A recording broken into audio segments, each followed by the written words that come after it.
All right, what's going on, guys? So back here with the Neon, I got some stuff to do. I gotta pull off the turbo. Some people are saying drop the engine and trans to get the turbo and manifold off because that's just the easier route. I'm hard pressed to believe that. It does look like it won't really come out up here, but it definitely has quite a few exhaust leaks. So time to pull it out and see what the deal is. I don't know, maybe it has to drop down from below. Maybe it doesn't look like it'd come out up top. I don't know, maybe I should do some research. But yeah, so time to start doing that. Basically I got a bunch of new parts coming and I'll show you guys those once they come, but first step is I gotta get this dang turbo off. Doesn't look like it's gonna be that simple, but maybe it will be. I don't know anything about Neons, so this will be super cool. All right, well, I guess the only thing to really do is to just start doing it. Hello, dirty man. Oh yeah, I'm pretty dirty. Thankfully, I guess in part I am cleaning the car by taking the dirt off the car, putting it on me, washing my hands. It just kind of a cycle there. Yeah. I mean, I've already wiped my hands 3 times too. So, as you guys can see here, you can show back over here my lovely assistant. There is no turbo on this car anymore. Oh. It is currently on the bench over here. So this little turbo right here is very tiny, very so small little turbo. I'm gonna clean it up before I put it back in. It's a pain in the butt that this thing has coolant going through it because there's many lines that have to go to it. So you are gonna put the same one back on? Yes, yes. Just putting the same turbo back. Okay, Yeah. cool.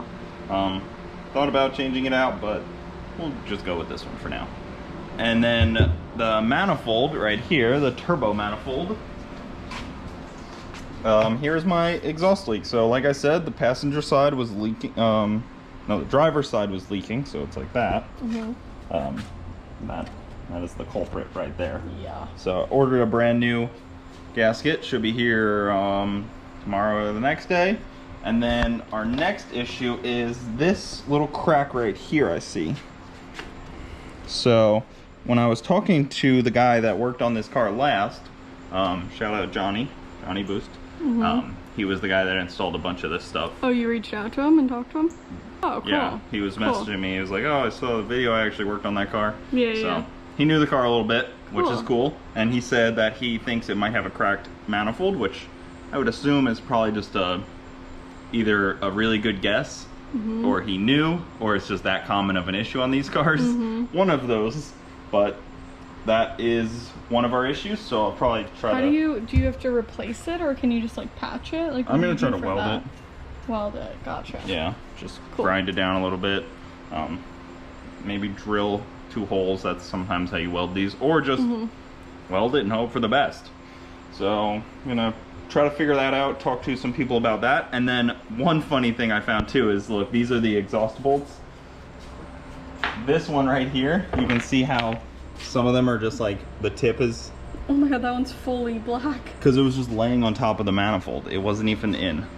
Oh my god. So like one full exhaust bolt wasn't even in the manifold. And yeah, so this is what you're replacing? this will be replaced along with a bunch of other stuff. Oh, okay. I ordered like just a bunch of gaskets. I ordered this gasket too for the downpipe.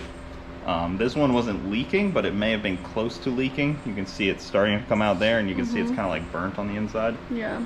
So ordered a bunch of different gaskets, just kind of reseal this thing up, and then I ordered a valve cover seal kit. I don't know if I'm going to use it yet, but it was cheap enough where I was like, let me just get it and maybe possibly reseal the whole motor in a way.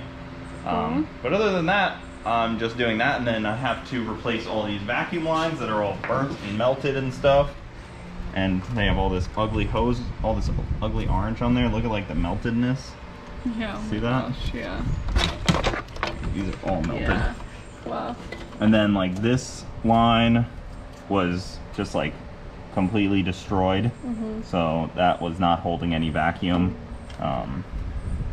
This one down here is just completely destroyed. No vacuum there. So yeah, it was having some needs vacuum TLC, issues. So it's looking like. I could just replace all these hoses for like $100 and not worry about those weird little issues anymore. So I figured that was probably a good move. Sounds like it. So that's the that's kind of the goal, I guess, on this car, is just at the moment just kind of like, you could call it just restoration and rejuvenation. Rejuvenation, that's a good word. Yes. Yeah. And then just rejuvenate. make it back to where it should be. Yeah. And then probably put all the lug nuts on. If you look, like, this wheel is missing a lug nut there. Well, I guess not the wheel is missing a lug nut. And then here we're missing a lug nut. They must have been locked lug nuts at some point, and when they took them off, they never put them back on. So that's cool. I think all 4 of them are missing a lug nut. Yep. You don't need all those. Ones. But yeah, so that'll be cool. So is this one really missing one too? Probably. They're all missing one? No, oh not no, this that one. one's Okay, cool. So that's what we're doing. Replace all the things that need replacing. And then this car should be hopefully in a good position and, you know, more enjoyable. It's not going to make that god-awful exhaust leak sound. And then we can go enjoy it a little bit and then probably put it up for trade. Whoa, really? Why not? I don't know. I'm not going to build it because, honestly, I don't see myself racing a front-wheel drive car. Really? Not like drag racing it. Oh, okay. I didn't know if you were going to try something new. You know, I do like the idea of trying something new, but I don't think it's for me. Okay.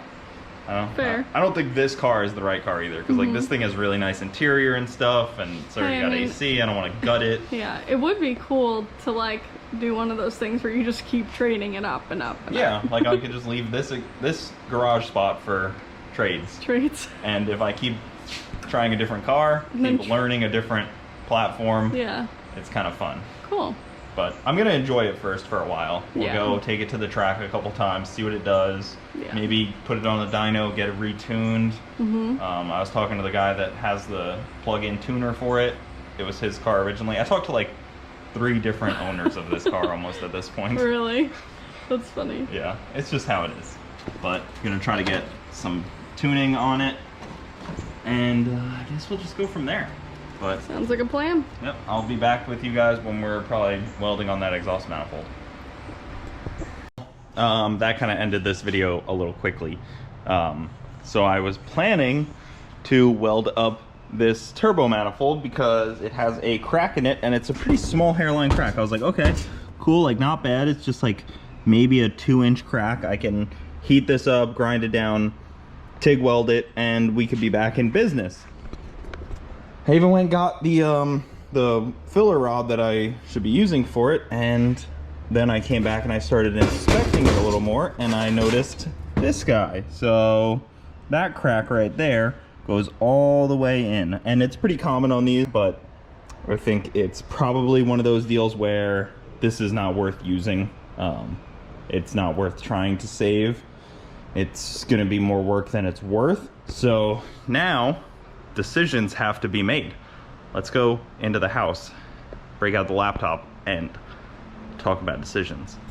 All right, so now we are in the office. I am just sitting here at my computer checking out some of our other options here. So some of the options we have are pretty interesting. So obviously we can upgrade the turbo and do a bigger turbo, but that comes with a lot of other issues like fuel system, injectors, plumbing, routing, wiring, boost control, tuning.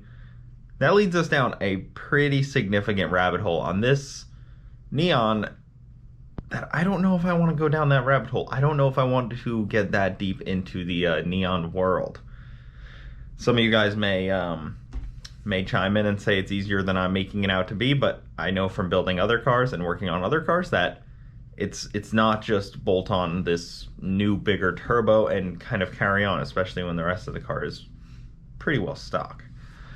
Obviously, it's all possible, but it's how much money and time do I want to invest in this car? So, like, I could do something like this. So, on the AGP Turbo website, a lot of you guys will say to go there, and I kind of optioned out, like, the smallest turbo with not even all the options, and we're almost at $3,000, and it could easily be $3,000 once I add things. I didn't even pick any kind of fuel, anything.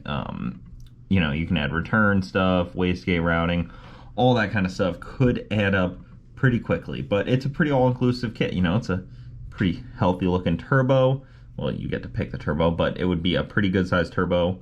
4-bolt flange, true back housing, true exhaust, which is nice because it does reroute it into the correct location, and then I'd have a wastegate. So it wouldn't be, you know, hugely difficult to do, but it's definitely a whole job. It's not as easy as just bolt up a turbo and a couple other little things. I mean, look at all this stuff that's gonna have to be added to there. There's, you know, coolant lines to the turbos, or you cap them off, but that's still a thing. And then there's all the vacuum lines, there's the oil feed, the oil return, all that stuff, the O2 sensor stuff, all that needs to be figured out. Or we can just kind of go to the old eBay and, you know, something like this. You know, this is like $500 and it's showing, you know, a bunch of just junk. Not a great wastegate, I'm sure, not a great turbo, all kinds of terrible AN fittings and lines, and what is that, a weld-on fitting? I mean, the boost controller setup, terrible heat shielding, things that I probably don't like. That looks like a huge job. This right here is probably a big undertaking. Obviously possible, obviously doable, and then have to route it into the exhaust. So I need a flange to the exhaust, I need an O2 bung, kind of all that good stuff. But that leads us to another option where we could just do something like this. Look at that.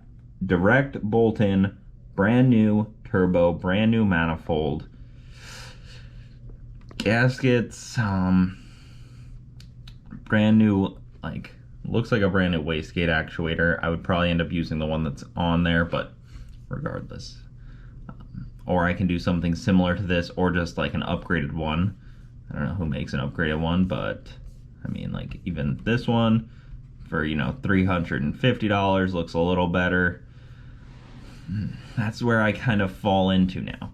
Do I upgrade the whole turbo system? Like, I mean, it's pretty cheap, I'll give them that, but like, is this what I want to get into? I could really be really bold and do something like this. If you guys have ever bought like a kit like this, I'd love to hear from you, because I've always seen these and always thought, man, that's probably not as good as you'd imagine, but maybe I'm wrong. Maybe they work great. So there's obviously options like this. You know, you can be redoing the whole thing. Everything. This even comes with a little fake Walbro 450, like some wiring. Oh my gosh, it has all of this stuff. Blow off valve. I don't know. I don't think that it's in my best interest to go down this rabbit hole, but maybe we should. Maybe we should get a cheap eBay turbo kit and make it work. Hard to say. What do you guys think? What do you think's my best move here? Let me know. Comment down below what you think. But that's gonna do it. Thank you guys for watching.